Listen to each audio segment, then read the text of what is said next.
मागच्या वेळेला दगडी दरवाजावर त्यांचा झेंडा फडकवला, महिलांना अशी चाळे केले, त्याचाही व्हिडिओ आहे. मग पाईप मारून फेकला, तोही विषय आहे. दगड फेक केली, तोही आहे. बंदूक पाय ते मला एक कळत नाही की यांच्यात मिरवणुकात ह्या क्षेत्रात चुकीचे कृत्य का होतात, का करतात दरवेळेला. आणि जर हे होत आहे तर यांच्या आयोजकांवर का कारवाई होती?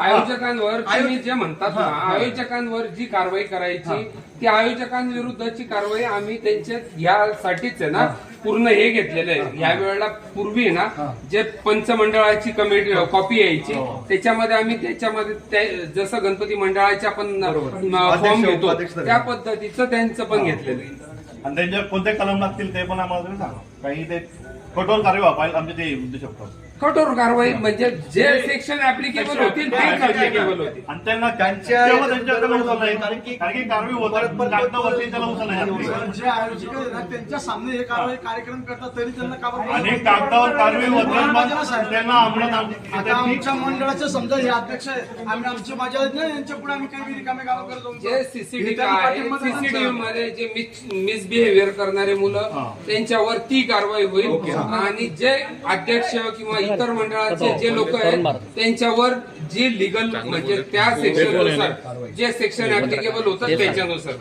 आपले कंप्लेंट विन आणि गुन्ह्यामध्ये उकळले आम्ही तेच म्हणणे त्या बाया हसतायत, या बायांना दगड मारतायत त्यांच्या मुलं, त्या बाया हसतायत. अरे त्या बायावी तसं त्या सोबत ते का त्या बायावीजवळ होतं वरून आडव्या तिरव्या शिव्या दिला मॅडम आल्या तर म्हणे नाही म्हणे या बायांनी फेकायचं दगड.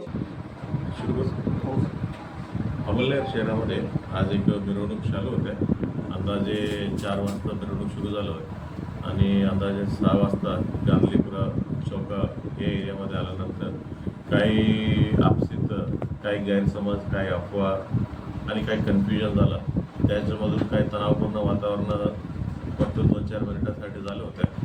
मग लगेच त्याच ठिकाणी पोलिसांचा खूप मोठा बंदोबस्त तैनात होते. मग त्या पूर्ण इश्यूला आणि पब्लिकला कंट्रोल करण्यात आलेलं आहे आणि त्या विषयावर जे कोणी असं क्रिएट केलेलं आहे त्या विषयावर गुन्हा दाखल करण्याची प्रक्रिया चालू आहे. आणि जे कोणी आरोपी असतील त्यांना आरोपींना देखील आम्ही लवकरात लवकर अटक करणार. सर आतापर्यंत किती लोकांना अटक केली? ती आयडेंटिफाय करणं चालू आहे. एकदा आयडेंटिफाय केल्यानंतर एक्झॅक्टली मला सांगता येईल. ते FIR दाखल करण्याची प्रक्रिया चालू आहे. किती लोक जखमी झाले सर? किती लोक जखमी झाले? ती जखमीचं पण माहिती घेतो आपल्याला सांगेल. पुणे किती लोकांवर दाखल किंवा काही निष्पन्न झालेले असतील आरोपी तेच दाखल करण्याचं आणि आयडेंटिफाय करण्याची प्रक्रिया चालू आहे. एकदा एक्झॅक्टली सर्व माहिती घेतल्यानंतर उद्या आपल्याला सविस्तर ब्रीफ करण्यात येईल. या ठिकाणी आम्ही पोलीस कर्मचारी जखमी झाल्याचं समजतं. काय पोलीस कर्मचारी जखमी झाल्याचं कळतं? असं काय नाही. एकदम सर्व जे काही विषय घडलं होतं फक्त 1-2 मिनिटाचा विषय होता. पोलीस तिथं तैनात होत होते म्हणजे पूर्ण मॅटर आपल्या कंट्रोलमध्ये लगेच आलेलं. सर अमळनेर शहरामध्ये अफवांवर लोक जास्त विश्वास करतात, त्यावर तुम्ही काय आवाहन करा? मी प्रत्येक वेळी तेच सांगते, प्रत्येक शांतता कमिटी मिटिंगमध्ये तेच सांगते.